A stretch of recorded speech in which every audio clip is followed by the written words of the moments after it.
Hisob-kitoblarda hammasi joyida. Savdo rejalari har oy bajarilayotgan bo'lsa ham, siz katta zarar ko'rayotgan bo'lishingiz mumkin. Distributsiya biznesida yo'qotishlar doimiy katta muammo. Ammo ba'zan zarar faqatgina pulda hisoblangan xatolar yoki do'konlarda qolib ketgan qarzdorliklar bilan cheklanmaydi. Ayrim yo'qotishlar shunchalik ko'rinmaski, kompaniyalar bu narsani e'tiborga olmaydi. Natijada daromad pasayadi va raqobatchilar o'z ulushlarini kengaytira boshlashadi.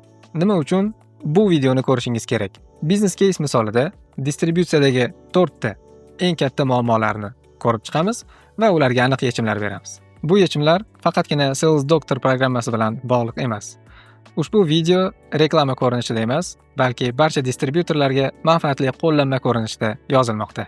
Videodagi ma'lumotlar Sales Doctor kompaniyasining kuchli ekspertlari tomonidan tayyorlangan. Shuning uchun ularning malakasi sizning distributsiya biznesingizni rivojlantirishga yordam berishi aniq. Biznesni ichkaridan tahlil qilganingizda aniq yo'qotishlardan tashqari juda ko'p sezilmaydigan, lekin uzoq vaqt davomida katta zarar yetkazadigan muammolar ko'rinib boshlaydi.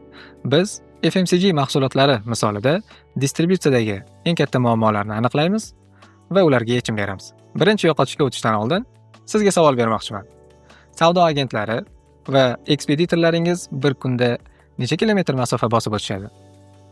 Agar bu savolga javobingiz bo'lmasa, tabriklayman. Birinchi muammo sizda ham bor. Ko'plab distributorlar ish jarayonida savdo jamoasi uchun marshrutlar rejalashtirishmaydi. Birgina shu sabab orqali siz 3 ta eng qimmat resursdan ayrilasiz. Savdo agentlari va ekspeditorlar bir nuqtadan ikkinchisiga keraksiz aylanma yo'llar orqali borishadi.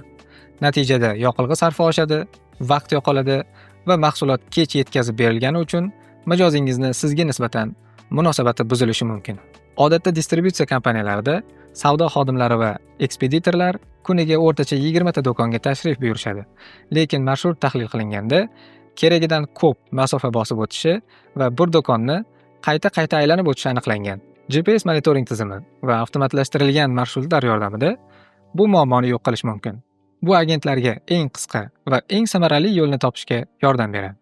Buning natijasida yoqilg'i sarfi kamayadi, mahsulotlar o'z vaqtida yetib boradi va mijozlarimiz bizdan norozi bo'lmaydi. Bundan tashqari, bu yechim yordamida barcha savdo xodimlari ham nazorat ostida bo'ladi.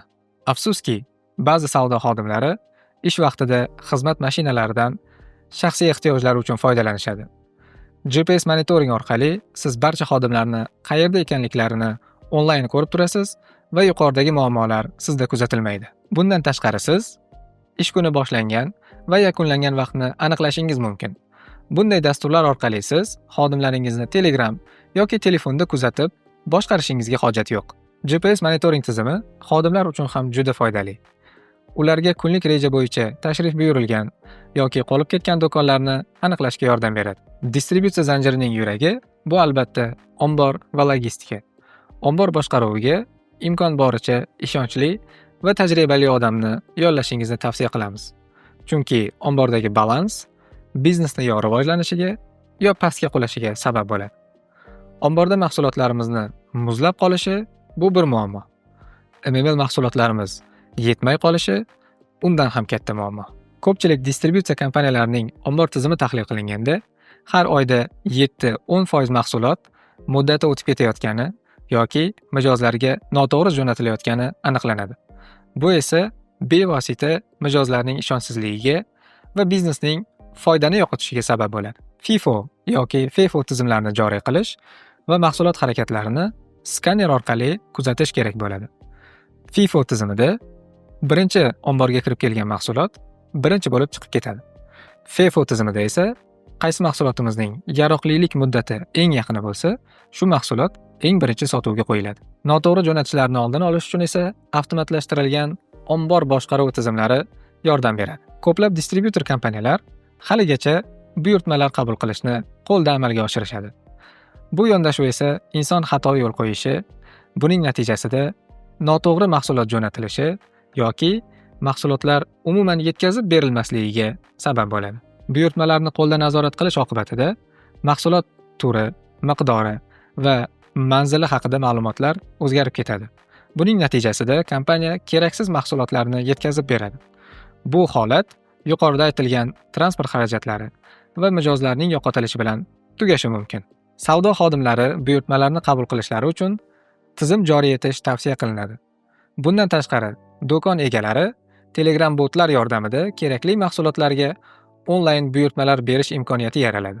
Natijada xatolar sezilarli kamayadi. Distributsiya tizimidagi yana bir muhim, ammo ko'pincha sezilmaydigan muammo xodimlarimizning yetarli bilim va ko'nikmaga ega emasligi. Savdo agentlari buyurtma olish jarayonida mijozlar bilan noto'g'ri muloqot qiladilar. Mahsulotlar haqida to'liq ma'lumot bera olmaydilar va muammoli vaziyatlarni hal qilishga qodir bo'lmaydilar.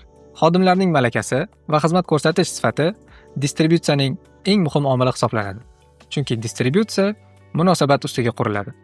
Yomon olib borilgan yoki e'tiborsiz qoldirilgan aloqalar tufayli mijozlar boshqa ta'minotchiga, juda katta ehtimol bilan sizning raqobatchingizga o'tib ketishadi. Xodimlar uchun doimiy treninglar va o'quv kurslarini tashkil etish. Maxsus treninglar yordamida agentlarimizga mijozlar bilan to'g'ri ishlash, mahsulotlarni to'g'ri taqdim etish va xizmat ko'rsatish haqida bilimlar berib borilishi kerak bo'ladi. Ko'rinmas yo'qotishlar bu faqatgina mahsulot yoki foyda yo'qotilishi emas. Bu vaqt, resurslar va mijozlarning yo'qotilishi hamdir. Distributsiya biznesini samarali yuritish uchun barcha jarayonlarni chuqur tahlil qilish va zamonaviy texnologiyalarni joriy qilish zarur. Agar siz ushbu muammolarni bartaraf etsangiz, kompaniyangiz samaradorligi oshib, foydangiz ortadi va mijozlaringiz doim siz bilan ishlashdan mamnun bo'lishadi. O'ylaymanki, video sizga manfaatli bo'ldi. Videoga like bosing va Sales Doctorga obuna bo'ling.